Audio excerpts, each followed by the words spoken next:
Well, it means so much to me. And over and over, I've heard it now, having worked with Hidden Heroes for a while. A lot of times caregivers don't realize that that's what they are.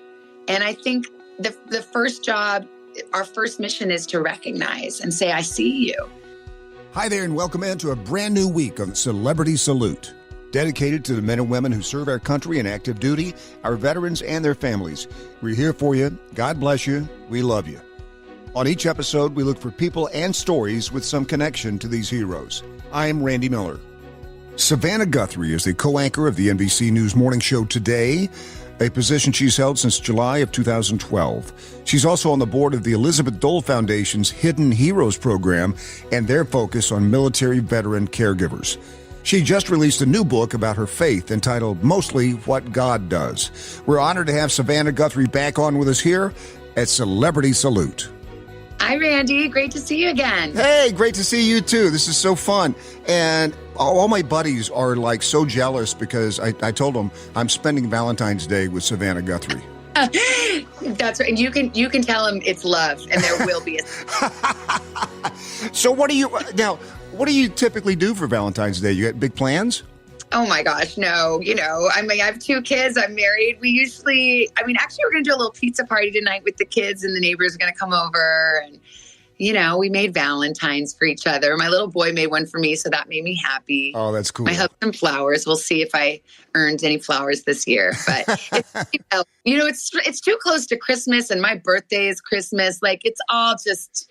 We're not ready for another holiday yet. Right. Well, we're having a holiday in my city right now. We're based in Kansas City, and the Today Show was actually interrupted today. It was replaced by huge coverage of the Super Bowl parade that we're having in Kansas City. See my hat? Just so you know, the Today Show was all over that. We had live shot at the top of the show of Casey. Right. We are Casey forward. So don't preempt us next time. You should come to the parade. Yes. Oh my gosh. It's so crazy around here. And especially, back-to-back Super Bowls. It's like people are putting stuff on their calendar for next year already. I know. Like, well, obviously we're going to go to the playoffs and the Super Bowl, like always. Right. Isn't it 4 out of the last 5 years or 5 out of the last 6 or something like that? It's been crazy. It's been absolutely crazy in a great way. We're going to be, I worked in Pittsburgh for a while when it was one for the thumb. That's where we're going to be. In a couple of years, And she got a brand new book out. And I got to tell you, Savannah, I didn't know what to expect. I knew you were writing a book. And then when I got your book, it was not what I expected. It was not what, I don't know, I wasn't, didn't know what to expect. But this is such a cool thing. It's called Mostly What God Does, Reflections on Seeking and Finding His Love Everywhere. And I'm just so proud of you for expressing your faith. And, these are things that you can't really express on the Today Show, right? Well, the Today Show is about other people. It's about news. It's about, pop culture and lifestyle. So it's just, I have talked about my faith on the Today Show a fair bit. A lot of my colleagues have. So it's not a forbidden topic by any stretch, but this is a really personal book. It's not a memoir. I come right out and say that. Right. I wanted to write a memoir. I don't even remember anything from my career. So if it's not like war stories from the good old days of journalism or something, but faith is so important to me. It's a big part of my life. It always has been. And when I was given the opportunity to write something about it, I couldn't say no. And I wasn't even sure there would be a book at the end of it, to be honest. I just said, I'll try. And then I had an idea. The title is Mostly What God Does. And the full sentence is Mostly What God Does is Love You. And that's not that's not my original. I read that in a translation of the Bible called The Message by a scholar named Eugene Peterson. He translated the entire Bible from English into plain English, street language, things that, it's more easy for us to understand. And he translated a famous verse from Ephesians, watch what God does and you do it too, like children who learn from their parents. Mostly what God does is love you. And when I read that simple sentence, it stuck with me. And that's really the thesis of the book. That is so well said.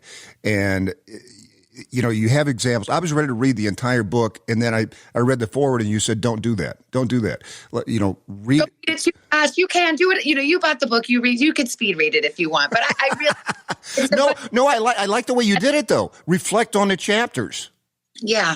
Take some space. I said, I told the publisher, I said, can we just put a blank page at the end of each essay just to remind us that sometimes not just onto the next thing, just sit there for a second and see what comes up for you. And I drew hearts and stars all over it. I love that. I love that. And I love what you do with your kids when you tuck them in at night and whether you're talking about or you're reading a story, and then you take 30 seconds. I really love this. I've got 2 daughters, and we do the same kind of thing. But I mean, you take 30 seconds before they go to sleep just to kind of be together, right? Just be, just in the quiet, just in the stillness. By the way, 30 seconds often turns into 4 or 5 minutes. Right. But idea, after we settle down, read our books, brush our teeth, have a big fight with our brother, lay down, say our prayers. And then I say, or my husband says, we both do it. We say 30 seconds starting now. And we just lay there in the silence. I love that. And the idea is to just have stillness and quiet. It's so rare in this day and age. And into that quiet is such an opportunity to connect with God or connect with yourself. And so I wanted to bring that into the book. And in the audiobook, actually, at the end of every chapter, I actually say it 30 seconds starting now, and they play a little music. Oh, so great.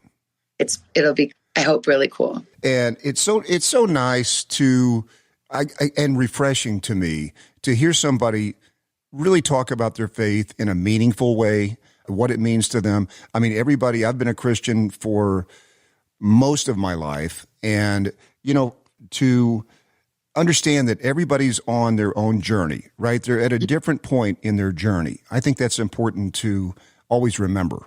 Absolutely. And it's a lot about that, because I write about, I've had moments of great devotion and enthusiastic Bible study and memorizing Bible verses. And I've had seasons, long seasons, years-long seasons of distance and maybe disappointment with God. Right. And that's the point of the book is whatever my posture was, what God was doing, loving me and yearning closeness. And when you come back, let's say you have had a season, when you come back, you're not in for a scolding or a beat down, or is, I'm so glad to see you. I'm so glad you came. These arms and outstretched. And I write a lot about that, because I've had a real life with ups and downs. And as I said, seasons of closeness to God and feeling close in connection and feelings of distance. And the main thing that I've learned along the way is that, my feelings of closeness to God have nothing to do with his feelings of closeness to me. Right. God is thinking of me whether or not I am thinking of him. And that is true for every single human being, every one of his children. That's so good. And God wants it all. He wants it all, right? He wants the anger. He wants the anything that that's a part of you. He wants to be a part of that. And one of my favorite Bible verse is Proverbs 16:9, which says, man makes his plans, but God determines his steps. So that says to me that it's okay to make your plans. They're not going to happen whether God wants them, if God doesn't want them to. And so far, God doesn't like about 99% of my plans. I've been taking this mostly what God does frame and putting it on, even when things don't go your way. This is the essence of faith. Right. I mean, it's a simple line, but there's nothing easy about it, especially when you have had a disappointment or a setback or something hasn't gone the way you thought it should. It's hard to believe that mostly what God does is love you. It's hard to believe that God is on the case and well-intentioned towards you. And so that's faith. That's faith in the nutshell, giving God the benefit of the doubt. But I love that line from Proverbs. I've always found it to be really perplexing, but I love that because I think that's what's so intellectually interesting about faith as well, is that somehow we do have free will. And we do make our own choices, but somehow God is also present to us, and our destiny is set, and our purpose is set, and we will get where we are meant to go, whether we step off that path or not. I mean, I write about stepping off my path many, many times, feeling like, oh my gosh, have I ruined my life? Have I ruined my career? You know, many, many times. But God has better plans. And sometimes it takes a little while to understand that. And maybe you're still in a moment right now where you don't understand it.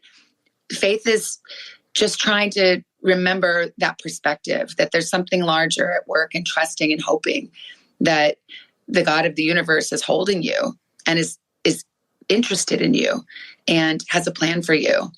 It's not easy always to believe that. Yeah. But I mean, I'm glad he's got a plan for me, because my plan is not so good. Now, when I first started reading your book, I had to jump to the chapter called Spooning with God.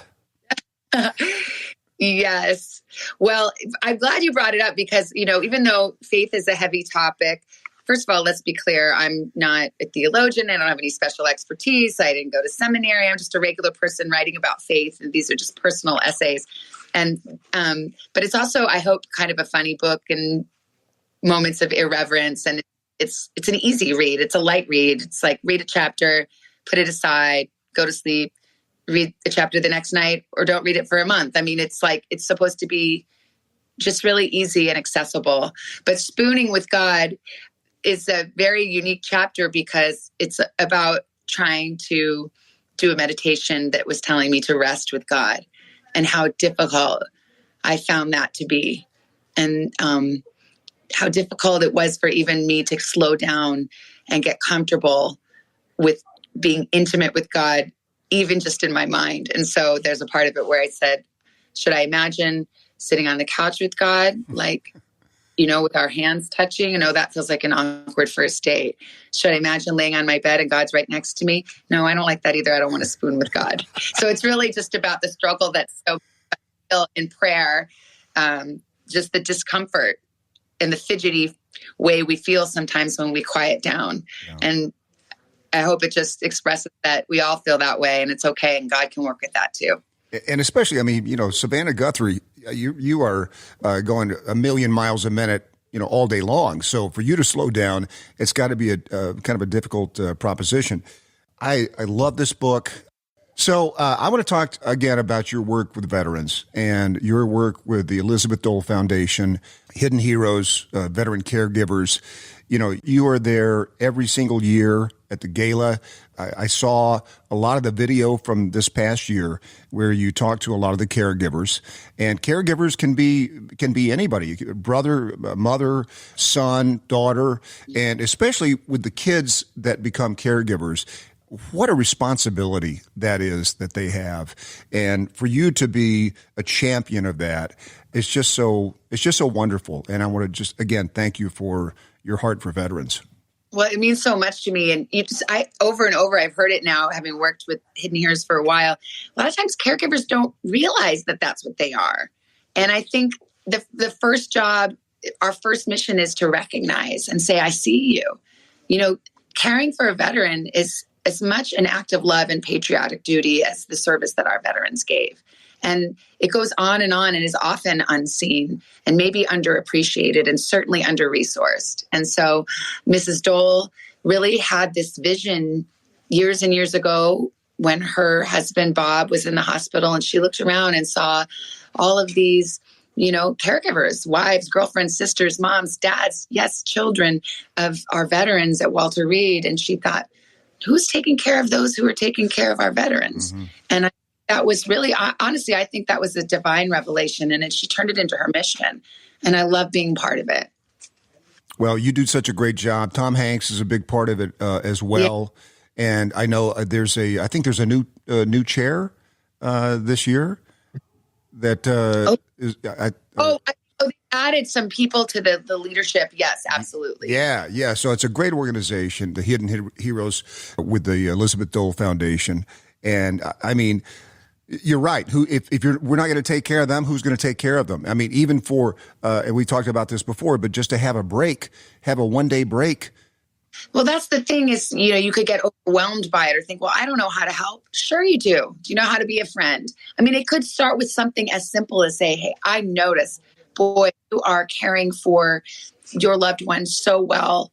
Are you okay? How could I help carry your burden? But also just to even be seen. I can't tell you how many times I've heard that.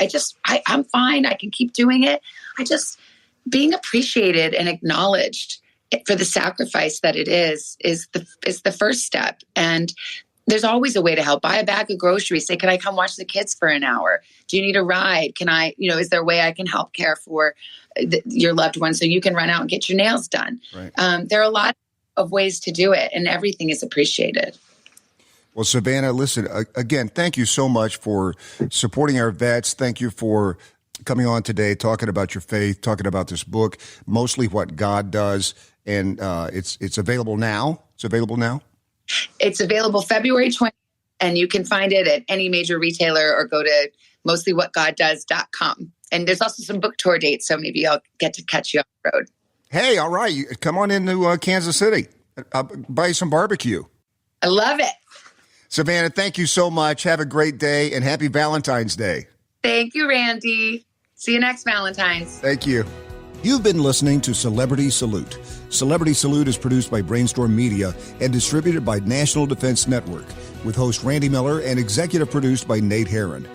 Be sure to visit us at nationaldefensenetwork.com. This podcast is available on Apple Podcasts, Spotify, Google, or wherever you get your podcasts. You can also say, Alexa, play the National Defense Network podcast.